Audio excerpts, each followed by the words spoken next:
안녕하세요. 여러분, 준호가 들리고래. 까지만 비야 야보다는데 타고 편에 닐란이죠. 저는 비클라보리 시향을 넣고 일이네요. 뼈아인 까지마가 레레고 보내요. 비야 야보다 또 편하고 니시 플랜တစ်ခုအနေနဲ့စူးစမ်းရတဲ့ပုံစံမျိုးပေါ့ဒါပေမဲ့အခုပေါ့လေ2026ထိပေးနေတဲ့ F2 ဟာ visa နဲ့ E74R ပေါ့လေအလုပ်ဟာအဲ့လို visa ပေးနေတယ်ပေါ့လေကျွန်တော်ဒီနေ့တော့ F2 က visa ကိုပြောင်းလို့ရတဲ့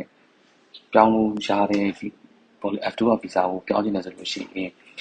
ဘယ် visa တွေကနေပြောင်းလို့ရတယ်ဆိုတဲ့အကြောင်းကျွန်တော်ဒီနေ့ပြောပြမှာပေါ့လေဒီပုံမှာပြရတဲ့အတိုင်းပဲပေါ့အလုပ် D2 D10 E7 F1 F3 visa တွေကနေပြီးတော့ဒီ F2 ကိုရှောက်လို့ရတယ်ပေါ့လေ registration လုပ်လို့ရတယ်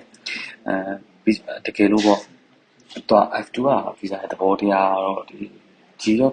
ထုခွာhem visa လို့ခေါ်တာပေါ့လေပြောရင်လူမနေတဲ့နေရာတွေမှာပြန်လူဖြည့်ဆိုတဲ့သဘောအနေနဲ့ဒါကာကြီးကားနေပြီးတော့ပေးတဲ့ visa ပေါ့လေ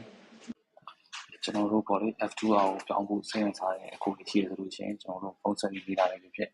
အားမလို့ရှင်လည်းဒီရုံးကိုယ်တိုင်လာရောက်ပြီးပေးရတဲ့အတွက်ကျွန်တော်တို့ဒါရောက်ဆုံးဆောင်လို့ရတယ်ပေါ့လေတကယ်လို့ပေါ့ Monday to Friday ကတော့ဒီရုံးချိန်တိုင်းပြင်ပြီးတော့ဒီစနေတနေ့ခုနေဆိုလို့ရှိရင်တော့ကျွန်တော်တို့အချိန်ဆုံး appointment ယူပြီးတော့မှလာပေးစီချင်ပါတယ်ပေါ့လေ